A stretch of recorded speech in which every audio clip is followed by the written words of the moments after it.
Okay, let's talk about the PS Store on PlayStation 5. It's getting to a point where there's not one big issue here per se, but like over time, there's been all these little quirks and weird things that have popped up, and minor changes have now gotten us to where we are, where I don't enjoy using the store as much as I used to when PlayStation 5 came out, which by and large on PS5 the store was such a breath of fresh air, certainly coming off of say, PS3's store redesigns, where the last store redesign was mirroring PS4's, very slow, sluggish, then PS4 over time and up to present day it is very slow and hard to use and cumbersome. And I've also never really loved the PlayStation 4 PS Store, but PS5 it was great because it's cashed into the home screen. It's very quick, snappy, responsive.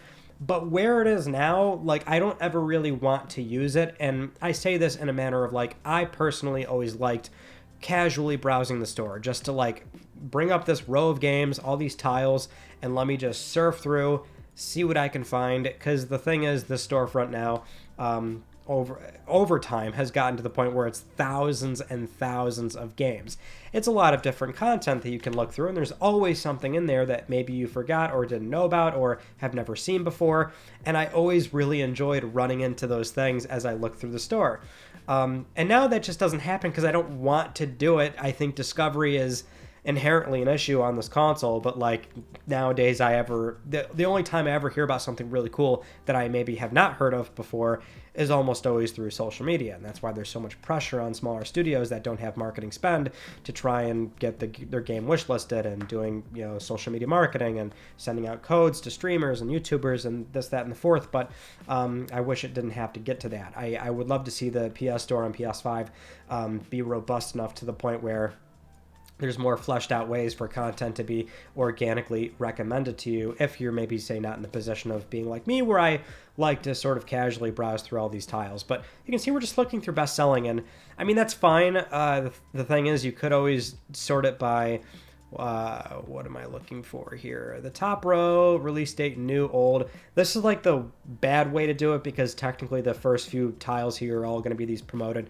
preloads that it's like the usual suspects, and you kind of have to dig past all this stuff to eventually see something that's maybe a little bit different or new, which the store is still, I don't want to say inundated with this stuff, but the other problem which they did address for the most part, I want to say, was a little over a year ago. I'm sure a lot of you might remember this ordeal, which was the series of jumping games. I don't even want to give them this kind of a time of day here, but all these asset flip BS trophy games that are like $1 and stuff, this would flood the page for the longest time, especially for new releases. And so you just were seeing garbage, flat out garbage. I'm sure a lot of people also see this often on places like the eShop. And now you're seeing a little bit of this stuff jump back in. I don't want to sit here and say like this is asset flip trash that you maybe shouldn't give the time of day. I can't really speak for this particular game or this studio or what their deal is. Is that the same publisher? No, that's East Asia Soft. I mean, so I don't want to sit here and make any sort of accusations, but you are seeing AI art become a much more prevalent concept. So I'm sure, that's why it's like such a gray area, and I'm always a little bit uneasy to say like we got to get these games off the store. Sony should be denying this stuff left and right, but maybe it's more a matter of like having a stringent policy on not outright rejecting certain games, but saying, okay, you want to be on our storefront, you can publish, that's fine, but you have to meet certain metrics and parameters to be published in the basic horizontal row that has some visibility to prove that your game is actually something you put time and energy into, instead of something that's maybe $1 or $2 and it's something like this, if that is what's going on here, which it kind of appears to be. But generally they've been a little bit better about this, but it's like the issue is creeping back in a way. So actually what I can do is go over to latest here, and because I saw this the other day, I'm like, oh, what are we doing here, guys? Demos for me. Okay, so it's all this new stuff, but like, oh, how did this get in here? How did this slip through the cracks, right? This is being recommended to me because demos for you, I believe, is specifically based on user habits or something like that. I think another account shows a very similar row of tiles, but again, it's just based on what's installed and played on the console, so it tracks for me because it's all the profiles are my habits, basically. But I digress. You've got the jumping donut, and so like, here's the issue, right? I find that nowadays it's like a mix of either, in a way, trash, garbage games I just don't really care to see, and then all the stuff that is already so well known, and it's very hard to find that middle ground. So that's one issue. Which the trick here for browse, I didn't even get to, I don't know if I said this or not, but go to release date and just go to straight up just released. That will usually bypass all the obvious preload stuff. And this can usually be a good way to get a true chronological list of like, here's every game that was properly published on the storefront. And so that's sometimes what I like to do. Just to see legitimately, okay, here's all this new stuff that did come out, although it doesn't let you go too far back, so just one little issue there. Deals is always interesting too. I mean, the great thing is that like the PlayStation Store nowadays on console, you get so many sales, which is great. You go over to the sale right here. Look at this. It's ridiculous. It's so much content to surf through. For a long time, I'm like, oh my God, it's like such a pain to go through. Who has time to look through all these deals? Because the weird thing is, like, look at how this stuff's categorized. By default, this is the screen you see, whereas Sifu has 3 tiles because it's showing you the base game, whatever edition this is, deluxe edition. You've got 2 tiles for Hogwarts, 4 for Grand Theft Auto, and scroll a little bit down, a bunch of tiles for Cuphead, and it's like that for all these separate DLC packs, and it's just like that for the entire row down.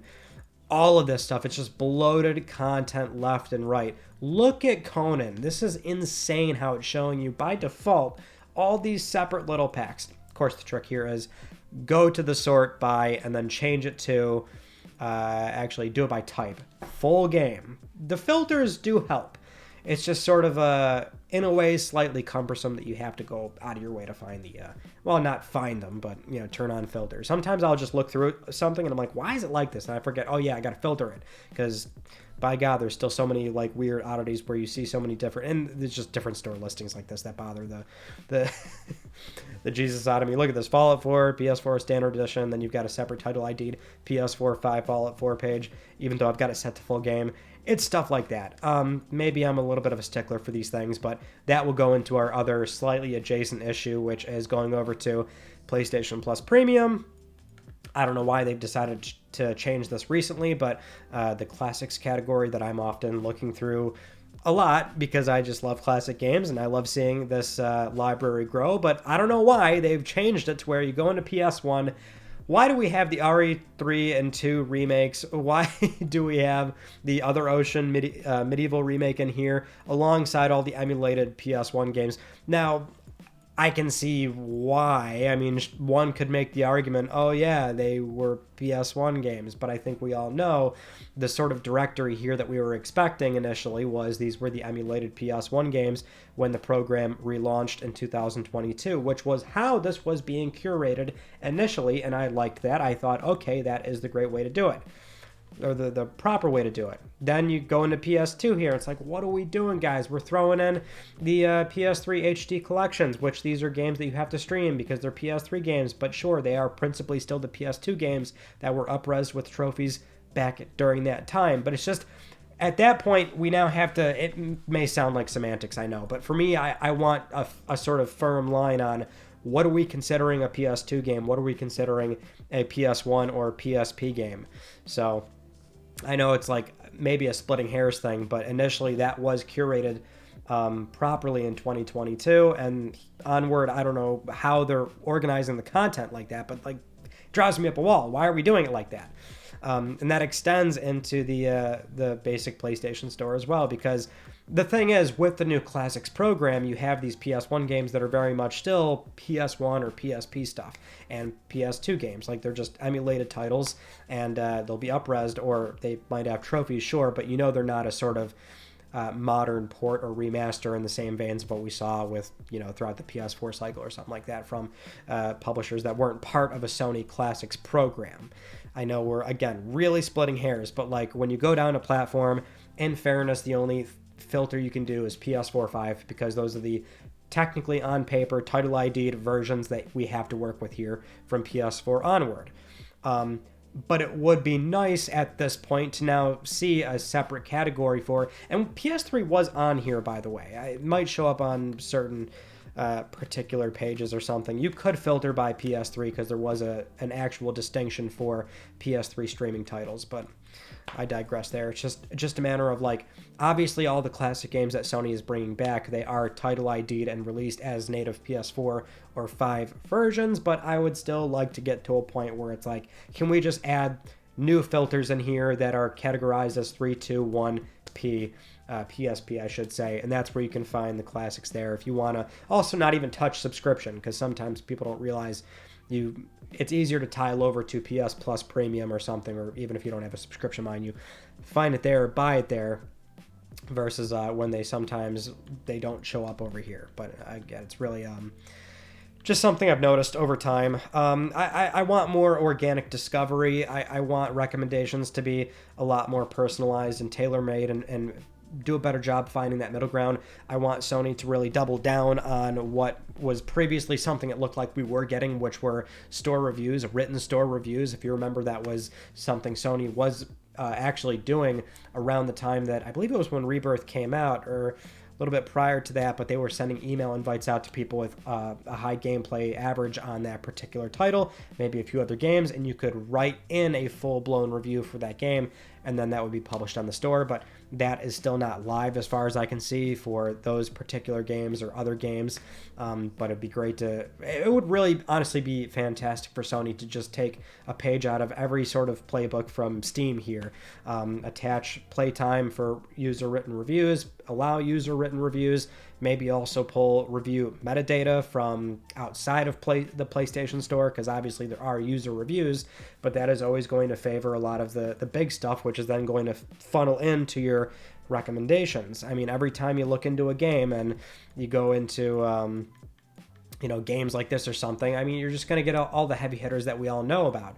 I want to see more organic discovery and more personalized recommendations that can favor some of these other titles that are just finding it hard to get their time on the store, or be able to naturally climb the algorithmic recommendations beyond just bestsellers, because if a game's not best-selling, then it's never going to go up to the top of the page. I just think discovery is a problem. The way that we categorize games are a problem. Filters could use some improvements. It's just all these little things. I know they sound minor, but for me, they tend to bother me to the point where I wanted to rant about this. And I'd be so curious to hear where people fall on the store nowadays, because and the foundation, I love it. I think it's great. But let's see some big improvements here. Maybe even a full-blown redesign. What's funny, too, is that with the 30th anniversary, PS1, PS2 things you can do in the top row across the games there, where I've got the XMB turned on. At first, I'm like, why is this limited time? Like, is this really like a big constraint on the memory budget on the console or something? Like, that seems a bit silly. But sure enough, if you do leave it on, like, look at, like, you get like some slight jittery frame drops cycling around the console. Now it's doing okay, but I'm sure people have experienced just cycling through games and going through certain pages with the celebration theme on, like it is slightly sluggish. So I don't want the store to also be redesigned in such a way where it then becomes more sluggish and slow, similar to what PS3 and 4 saw throughout its life cycle. I want the company to be very mindful of this. And I'm also playing on a Pro, which has a little bit more memory on there too. But Sony did play around with, system memory and how that's allocated with recent firmware updates, and especially for the Pro. But, I don't want to redesign at the expense of usability, but at the same time, I think there is many improvements that can be made, and I would like to see them on this console and not wait to have PlayStation 6 show up with a different store that maybe resets all these features. Anyway, thank you so much for watching, and I will see you all in my next video. You take it easy.